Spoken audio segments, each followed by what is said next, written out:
The issue of foreigners in Singapore remains a hot-button topic for some Singaporeans. I would be more accepting of foreigners in our society if they view Singapore as their home to settle down in, have a family and contribute to the progress of Singapore's society. We understand the talent part, we need the skills, we need the input. But why is it that cleaners are also foreign talent? And sales representative, they are also foreign talent. In fact, the issue was one of the most eagerly discussed topics at a student dialogue session held at Nanyang Polytechnic on Tuesday. The guest of honour was Minister in the Prime Minister's office and Second Minister for Transport and Finance, Mrs. Lim Hwee Hua. Mrs. Lim said foreigners are here to satisfy Singapore's manpower needs and that some offer their expertise to set up new industries while others fill jobs that locals don't want to do. The role of the foreign, whether it's talent or at different levels, is really to make sure that we secure some of these in Singapore. That we're able to secure some of the investments, some of the talent, especially at the top end where we don't have those skills. For example, wealth management, private banking is one good example.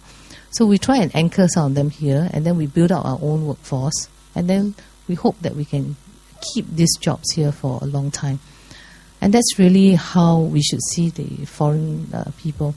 And we need to make sure that we bring in good foreigners, right, to become part of us eventually. But good foreigners means that they will compete with you. I think there's a question about if more foreign students come in, does it mean that we will not, we'll be deprived of a place in school?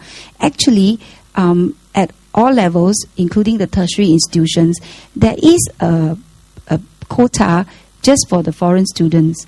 Like in university, I think it's about 20%. So you are not deprived of a space, right? The locals, there is available space. You come in by merit. Competition for jobs and university places aside, some participants at the dialogue session felt new immigrants should make more of an effort to integrate themselves into Singapore society. In my clinical attachments, I have spoken to many foreign radiographers who have very frankly told me that they are not here for the long term, and this is not very pleasant, but they instead view Singapore as a stepping stone to more desirable locations, for example, the States or Canada. How many of you harbour dreams of being able to work abroad, at least for a period of your life? Hands up. Quite a lot.